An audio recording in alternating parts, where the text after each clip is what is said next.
Hello students, स्वागत है आपका हमारे यूट्यूब चैनल यश लाल एग्ज़ाम्स पॉइंट में। यदि आप कक्षा 10 यूपी बोर्ड की स्टूडेंट हैं तो हिंदी विषय से बहुत ही महत्वपूर्ण वीडियो, जिसमें हिंदी के 20 बहुत ही महत्वपूर्ण प्रश्नों को सम्मिलित किया गया है, जिनकी सन 2026 के बोर्ड परीक्षा में आने की बहुत अधिक संभावना है।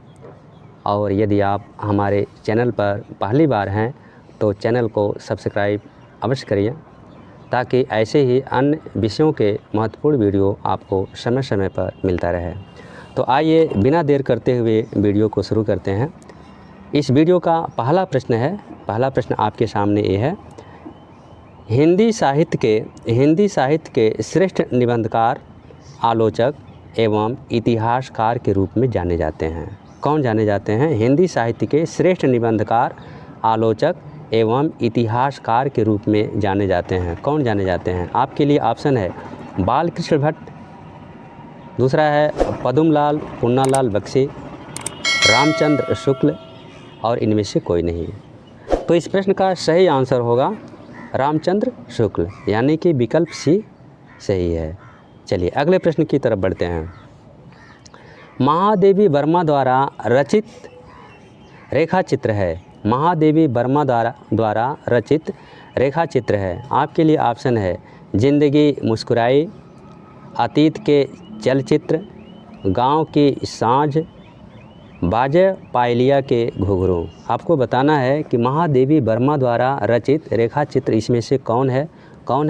तो इसका सही आंसर है अतीत के चलचित्र, विकल्प बी सही है। अगला प्रश्न है आपके लिए। कोणार्क के रचनाकार हैं। आपको बताना है। इसमें ऑप्शन है जगदीश माथुर, रामकुमार वर्मा, जयशंकर प्रसाद और विजय प्रभाकर। आपको बताना है कि कोणार्क के रचनाकार कौन है? तो इसका सही आंसर है जगदीश माथुर। ऑप्शन ए सही है। अगले प्रश्न की ओर बढ़ते हैं। चलिए, बहुत ही महत्वपूर्ण ये प्रश्न है। चलो चाँद पर चलें। देखिए, चलो चाँद पर चलें के रचनाकार हैं। कौन है? ऑप्शन है धर्मवीर भारती, जयप्रकाश भारती, अज्ञेय और मोहन राकेश। चलो चाँद पर चलें के रचनाकार कौन है? जयप्रकाश भारती। ऑप्शन बी सही है। चलिए अगले प्रश्न की तरफ बढ़ते हैं। 5वां प्रश्न है, तूफानों के बीच रचना की विधा है। तूफानों के बीच रचना की विधा है। ऑप्शन है कहानी, उपन्यास, एकांकी और रिपोर्टाज। तो तूफानों के बीच रचना की जो विधा है वो है रिपोर्टाज, यानी कि ऑप्शन डी सही है। अगले प्रश्न की ओर बढ़ते हैं। केशव दास किस काल के कवि हैं? आपके लिए ऑप्शन है आदिकाल, रीतिकाल, भक्तिकाल, आधुनिक काल। आपको बताना है कि केशव दास किस काल के कवि हैं? किस काल के कवि हैं? तो ये जो है ना रीतिकाल के कवि हैं। ऑप्शन बी सही है। अगले प्रश्न की ओर बढ़ते हैं। भारत भारती के रचनाकार हैं। इसमें ऑप्शन के रूप में दिया गया है मैथिली शरण गुप्त, भारतेंदु हरिश्चंद्र, माखनलाल चतुर्वेदी और सूरदास। आपको बताना है कि भारत भारती के रचनाकार हैं। कौन है भारत भारती के रचनाकार? मैथिली शरण गुप्त हैं। ऑप्शन ए सही है। चलिए अगले प्रश्न की ओर चलते हैं। भारतेंदु युग की समय अवधि है। बहुत ही महत्वपूर्ण ये प्रश्न है। भारतेंदु युग की समय अवधि है। ऑप्शन है वर्ष 1900 से 1928 तक। दूसरा है, ये विकल्प बी है, यहाँ देखिएगा, वर्ष 1919 से 1962 तक, और वर्ष 1968 से 1900 तक, और वर्ष 1800 से 1826 तक। तो इसका जो सही आंसर है वो है 1868 से 1900 तक। ये है ऑप्शन। क्या है? 1868 से 1900 तक। ये है इसका सही आंसर। चलिए अगले प्रश्न की ओर बढ़ते हैं। सुमित्रा नंदन पंत की रचना नहीं है। आपको बताना है कि इसमें ये जो नीचे रचनाएं दी गई हैं 4, इसमें से कौन ऐसी रचना है जो सुमित्रा नंदन पंत की रचना नहीं है। ऑप्शन है ग्राम्या, स्वर्णधूल, कामायनी और युगांत।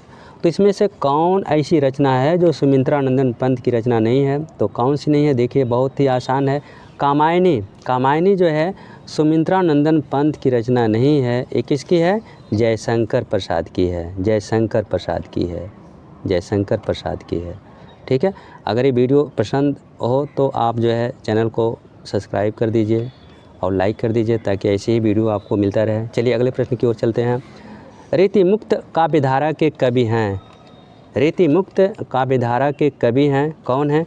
बिहारी लाल, पद्माकर, केशवदास, घनानंद। आपको बताना है कि रीतिमुक्त काव्यधारा के कवि हैं कौन हैं? तो कौन है? घनानंद हैं। ऑप्शन डी सही है। चलिए अगले प्रश्न की ओर बढ़ते हैं। हाँ रघुनंदन प्रेम परिते तुम बिन जियत बहुत दिन बीते, उपर्युक्त पंक्तियों में प्रयुक्त रस है। देखिए, हाँ रघुनंदन प्रेम परिते तुम बिन जियत बहुत दिन बीते, उपर्युक्त पंक्तियों में प्रयुक्त रस है। कौन सा रस है? वीर रस है क्या? हास्य रस है क्या? करुण रस है क्या? रौद्र रस है क्या? तो आपको बताना है कि इसमें से कौन सा रस है। तो रस है करुण रस। कौन सा है? करुण रस। ऑप्शन सी बिल्कुल सही है। चलिए अगले प्रश्न की तरफ बढ़ते हैं। अगला प्रश्न है 12वें नंबर का प्रश्न है, ज्यों आँखिनु सब देख आए आँख न देखी जाए, उपर्युक्त पंक्ति में कौन सा अलंकार है। आपको बताना है कि इसमें कौन सा अलंकार है। उपमा अलंकार है क्या? रूपक अलंकार है क्या? श्लेष अलंकार है क्या? उत्प्रेक्षा अलंकार है क्या? तो इसमें आपको बताना है कि कौन सा अलंकार है। तो इसमें अलंकार है उत्प्रेक्षा अलंकार है। ऑप्शन डी सही है। चलिए अगले प्रश्न की ओर बढ़ते हैं। अगला प्रश्न है बहुत ही महत्वपूर्ण और बहुत अधिक बार पूछा गया है।